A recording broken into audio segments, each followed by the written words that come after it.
Hi hello வணக்கம். இன்னைக்கு நம்ம எதை பற்றி பேச போகிறோம் அப்படின்னு பார்த்தீங்கன்னா, எதை பற்றி பேச போகிறது இல்லைங்க, என்னோட வெட்டிங் ஸ்டோரி முடிஞ்சிருச்சு. சரியா? முடிஞ்சதுக்கப்புறம் நம்ம எல்லாருக்குமே அடுத்த ஒரு வாழ்க்கை கண்டிப்பாக இருக்கும்.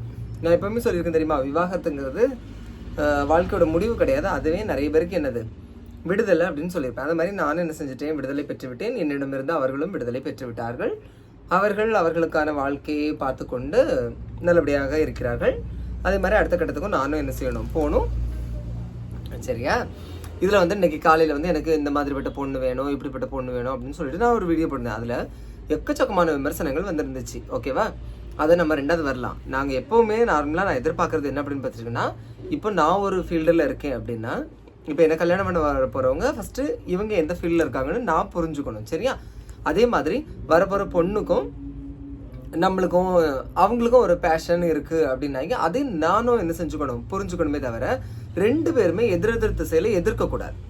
அப்படி எதிர்க்கிறதா ஒரு எண்ணம் நம்மளுக்கு கல்யாணத்துக்கு அப்புறமும் நம்மளுக்கு மாறுது, இல்லைனா கல்யாணத்துக்கு அப்புறமும் நாங்கள் அப்படி இருக்க மாட்டோம் அப்படின்னா அவங்க முதல்ல என்ன செய்யக்கூடாது, ஆரம்பத்திலேயே கல்யாணம் பண்ணக்கூடாது. சரியா?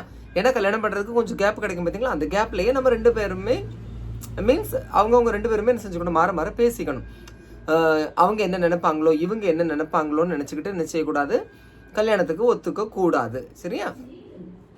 அது மாதிரி இன்னொன்று நிறைய பேர் சொல்லியிருந்தீங்க, வேண்டாம் அதை நம்ம லாஸ்ட்டு பார்க்கலாம். என்ன அப்படின்னா, இப்போ நான் வந்து இப்போ வீடியோஸ் போடுறதுல ரொம்ப இன்ட்ரெஸ்டடாக இருக்கேன். ஓகேவா? அப்போ எனக்கு வர பொண்ணும் ஒன்று என்னோட இன்ட்ரெஸ்டடை புரிஞ்சுக்கணும்.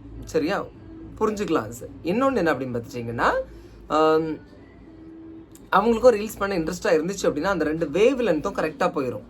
நான் இது எதுக்காக நான் சொல்கிறேன் அப்படின்னு பார்த்தீங்கன்னா, என்னோட ஃபஸ்ட்டு மேரேஜில் நான் பண்ண ஒரு மிஸ்டேக் இது. என்ன அப்படின்னு பார்த்தீங்கன்னா, ஒருத்தங்களுக்கு வந்து செல்ஃபோனை பற்றின நாட்டமே இல்லை, ஒருத்தங்களுக்கு வந்து அதீத நாட்டம் இருக்குது. ஓகேவா? இப்போ நான் வந்து ரீல்ஸ் போடுறேன், இந்த மாதிரி வீடியோஸ் பண்ணுறேன் அப்படின்னா நான் எப்போவுமே என்ன செஞ்சுட்டு இருப்பேன், அடுத்து நம்ம என்ன ரீல்ஸ் பண்ணலான்னு நம்ம ஒரு குறிப்பிட்ட அளவு யோசிச்சுட்டு இருப்போம். நம்ம 24 மணிக்கூட அதை யோசிச்சுட்டு இருக்க மாட்டோம். எப்படின்னு பார்த்தா நம்ம அதுக்கு பழகிட்டோம். ஓகேவா? அப்போ நம்மளுக்கு வரவங்களும் அதே கண்ணோட்டத்தில் இருந்தாங்க அப்படின்னா, ஒரு கால் பண்ணும்போது நான் கட் பண்ணி விடுறேன், அப்போ என்ன புரிஞ்சுப்பாங்க, ஓ இவங்க இப்போ ரீல்ஸ் எடுத்துகிட்டு இருக்காங்க புரிஞ்சுப்பாங்க. ஓகேவா? ஆனால் இதே செல்ஃபோனுக்கு மேலேயோ இல்லைனா ரீல்ஸோ இல்லைனா அந்த வீடியோஸ் பண்ணுறதுல நாட்டம் இல்லாதவங்க எப்படின்னா திரும்ப திரும்ப அடிச்சுக்கிட்டே இருப்பாங்க. சரியா? இதெல்லாம் வந்து நான் எதுக்காக நான் சொல்கிறேன் அப்படின்னு பார்த்தீங்கன்னா, இதெல்லாம் வந்து பிரச்சனைக்காக நான் சொல்லலை. சரியா? இப்படியெல்லாம் இந்த காலம் வேற, அந்த காலங்கிறது வேற. சரியா? கால மாற்றம் நிறைய வந்துருச்சு. ஸோ அதை தான் நான் உங்ககிட்ட நான் சொல்கிறேன். இதெல்லாம் வந்து என்னோட எதிர்பார்ப்புகள்னு தான் சொல்கிறேனே தவிர உங்களுக்கு மேலே நான் திணிக்கலை. சரியா? உடனே நீங்கள் தூக்கி வாரிக்கிட்டு வந்துடாதீங்க. அதுவும் ஒரு பயம் இருக்குது உங்ககிட்ட சொல்கிறதுக்கு முன்னாடி. நெல்லி காத்துக்கிட்டோம். அடுத்தது இன்னொரு புரிதல் என்ன அப்படின்னு பார்த்துட்டிங்கன்னா, இப்போ நானே வீடியோஸ் போடுறேன்னா, நல்லா ஏர்ன் பண்ணுறேன்னா, அதே மாதிரி ஒரு சிலருக்கு வந்து வீடியோ போடுறதுக்கு நாட்டமே இருக்காது. அப்போ அவங்க வந்து வீடியோ போடுற பசங்களை என்ன செஞ்சுக்கக்கூடாது, கல்யாணம் பண்ணக்கூடாது. சரியா? அது என்னைக்காச்சும் ஒரு நாள் ஒரு பெரிய பிரச்சனையில தான் கொண்டு விடும். அதனால மோஸ்ட்லி வீடியோஸ் பண்ணுற மாதிரி இந்த சோஷியல் மீடியாவில் இருக்கிறவங்க அவங்களுக்கு ஏற்றவங்களா இருக்கணும். இன்னொரு கேரக்டர் உண்டு. என்ன அப்படின்னா, இப்போ நான் வீடியோஸ் பண்ணுறேன், எனக்கு இதே தான் ஒரு பொழுதுபோக்காக இருக்கட்டும், தொழிலே வீடியோ போடுறதா என் தொழில்னு வச்சுக்கோங்களா. அப்போ வரப்போகிறவங்க என்ன புரிஞ்சுருப்பாங்கன்னா, இது அவங்களோட தொழில். சரியா? அப்போ நம்ம இதில் அவங்களுக்கு சப்போர்ட்டாக இருக்கணும் அப்படின்னு நினைப்பாங்க. ஓகேவா? இப்போ நான் வீடியோ பண்ணுறதுல இன்ட்ரெஸ்ட்டாக இருக்குது அப்படின்னா அவங்க எனக்கு சப்போர்ட் பண்ணணும்னு நான் எதிர்பார்ப்பேன். அதே மாதிரி அவங்க வந்து ஒரு என்டர்பிரானர் ஆகணும், ஒரு பெரிய பிஸ்னஸ் உமனாக ஆகணும் அப்படின்னு அவங்களுக்கு ஒரு ஆசை இருந்துச்சுன்னா அவங்களோட ஆசைக்கு நானும் உதவி பண்ணணும். சரியா? நான் மட்டுமே என்னோட எல்லா எதிர்பார்ப்புகளையும் பூர்த்தி பண்ணுறதுக்காக இன்னொரு ஆளை கூட்டிகிட்டு வருவேங்கிறது மிகப்பெரிய முட்டாள்தனம். ஓகேவா? ஆனால் நீங்கள் உடனே கேட்கலாம், அவங்களோட ஃபஸ்ட்டு மேரேஜில் இப்படி தானே நடந்துச்சு அப்படின்னு. ஃபஸ்ட்டு மேரேஜில் ஆல்ரெடி எல்லாமே பேசினது, அதுக்கப்புறம் தான் என்ன செஞ்சது, தடம் மாறிச்சு. ஓகேவா? இந்த தடவை அந்த தடம் மாறுதல்களாக இருக்கக்கூடாது. அந்த ட்ரெயின் வந்து ஸ்மூத்தாக என்ன ஆகணும், ட்ராவல் பண்ணணுங்கிறதுக்காக தான் இவ்வளோ தெளிவாக நான் என்ன செய்கிறேன், விளக்குறேன். அதே மாதிரி நாங்கள் ஒன்றும் அடக்கி ஆள்றவங்கலாம் ஒன்றும் கிடையாது. நாங்கள் அதே மாதிரி இன்னொரு விஷயம், என் கல்யாணத்தில் நான் கோட்டை விட்டதும் அளவுக்கு அதிகமான ஃப்ரீடம் கொடுத்ததும் என்னோட முதல் கல்யாண வாழ்க்கை வந்து தோல்விக்கு காரணம் தான். சரியா? இதே நான் ஆணித்தனமாக ஒத்துப்பேன். சரியா? அதனால நாங்கள் வந்து பெண் அடிமை இதெல்லாம் நாங்கள் பார்க்க மாட்டோம். சரியா? எங்களை பொறுத்த வரைக்கும் என்னென்னா, நீ எனக்கு நான் உனக்கு மாற ரெண்டு பேரும் சப்போர்ட்டிவாக இருக்கணும். நான் விழுந்தா நீ தூக்கி பிடிக்கணும், நீ விழுந்தா நான் தூக்கி பிடிக்கணும். அப்படி இருந்தால் தான் அந்த வாழ்க்கை என்ன செய்யும், சுவாரஸ்யமாக போகும். அது மாதிரி இன்னும் நிறைய பேர் என்ன கமெண்ட்ஸ்க்கு வரலாம். இன்னும் நிறைய பேர் என்ன சொல்கிறாங்க அப்படின்னு பார்த்துட்டிங்கன்னா, இப்போ வீடியோஸ் பண்ணக்கூடிய பொண்ணு கல்யாணம், நீங்கள் வந்து சம்பாதிக்கிறதுக்கு கல்யாணம் பண்ணுறீங்களா, எது கல்யாணம் பண்ணுறீங்கன்னு. இப்போ ஒரு குடும்பத்தில் எல்லாருமே வேலை பார்க்குறாங்க. கணவன் மனைவி மட்டுமா வேலை பார்க்குறாங்க? மனைவியும் வேலை பார்க்குறாங்க, கணவனும் வேலை பார்க்குறாங்க. 2 பேரும் மாற மாற என்ன செஞ்சுக்கிறாங்க, வேலை செஞ்சு வீட்டை பார்க்கக்கூடிய மனநிலைமை தான் இருக்குது. ஓகேவா? இப்போ சொல்லுங்கள், யார் அடக்கி ஆள்றது? குடும்பத்தை மட்டுமே பார்த்துட்டு சில பெண்மணிகள் வீட்டுக்குள்ளேயே எத்தனை பேரோ ஆசைகளை அடக்கிட்டு உள்ள இருக்காங்க தெரியுமா? எவ்வளோ பேருக்கும் பிஸ்னஸ் பண்ணணும், ஆனால் கணவர் அதுக்கு தடா. பிஸ்னஸ் பண்ணணும், மாமியார் அதுக்கு தடா. புரியுதா? அது மாதிரி எவ்வளோ பேருக்கும் விதவிதமான ஆடைகள் அணியணும்னு ஆசை இருக்கும், அதுக்கு கணவன் தடா. மனைவின்னு சொல்ற பாருங்க, மாமியார் தடா.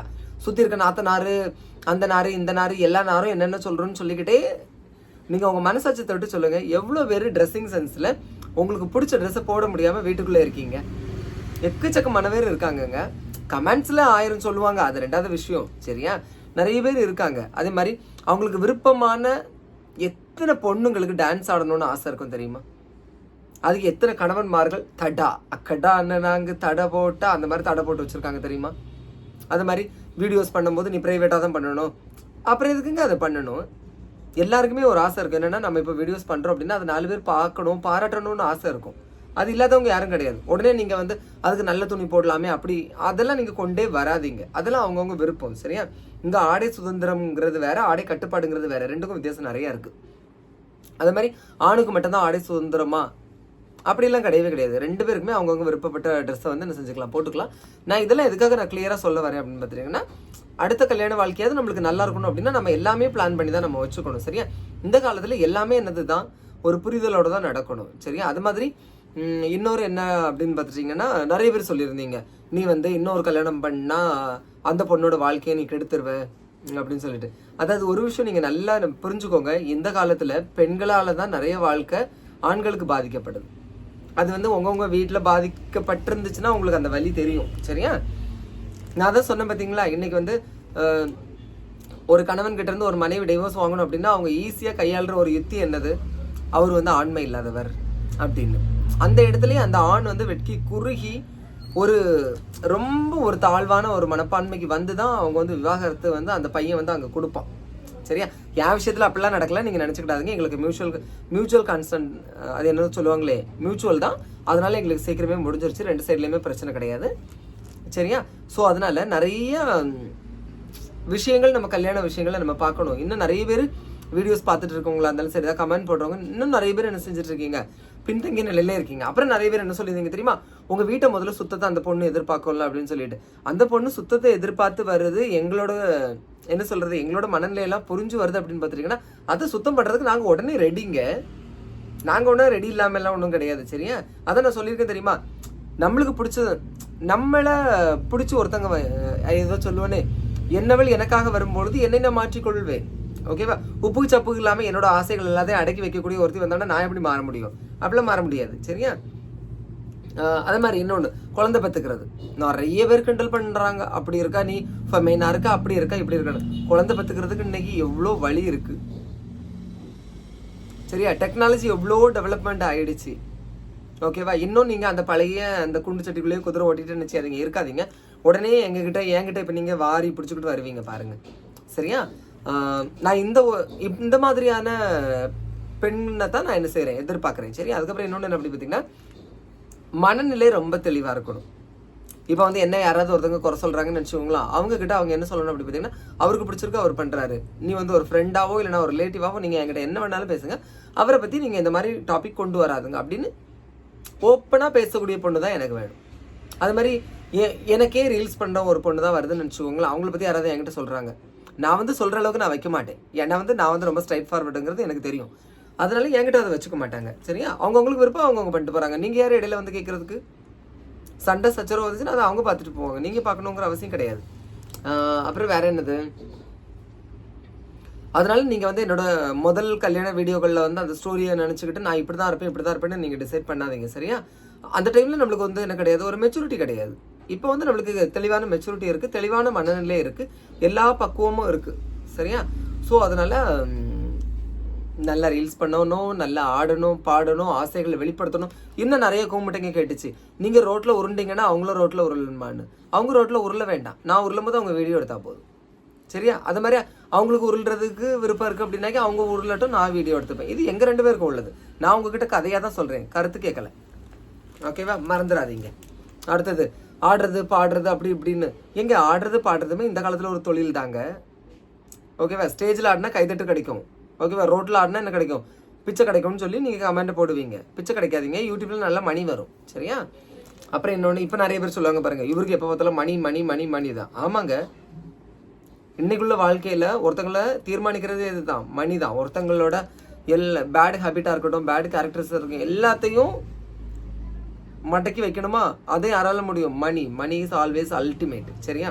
பணம் இருந்தால் பணம் பத்தும் செய்யணும்னு சும்மா ஒன்றும் சொல்லலை. அது மாதிரி பணம் பாதாளம் வர பாயணும்னு சும்மா ஒன்றும் சொல்லலை. சரியா?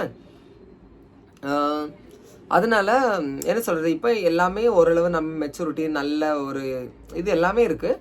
நீங்கள் இந்த பேசும்போது நீங்கள் நிறைய சொல்லுவீங்க, ஒருத்தவரை பிடிச்சவன் அப்படி பிடிச்சவனு, எதுவும் சொல்லிட்டு போங்க, அது ஒன்றும் பிரச்சனை கிடையாது. என்ன தெரிஞ்சவங்களுக்கு என்ன நல்லா தெரியும். சரியா?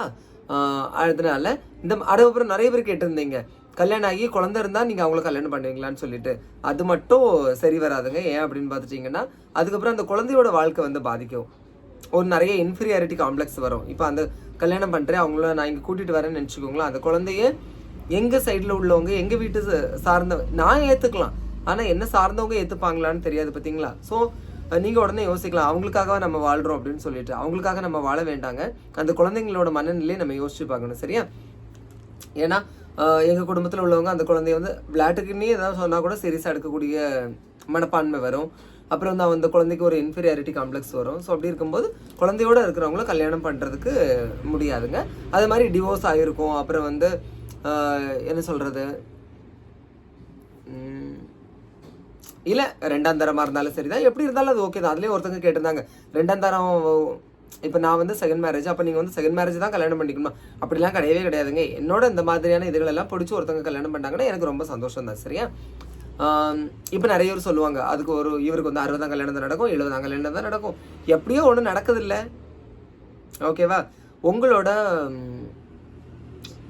சரி இருந்துட்டு போட்ட விடுங்க. சரி, பார்க்கலாம் எனக்கேற்ற மணமகள் வருவாளா என்று. ஓகேவா? நாளைக்கு வந்து வேற டாபிக் பேசலாம். முடிச்சு லைக் பண்ணுங்க. தேங்க்யூ.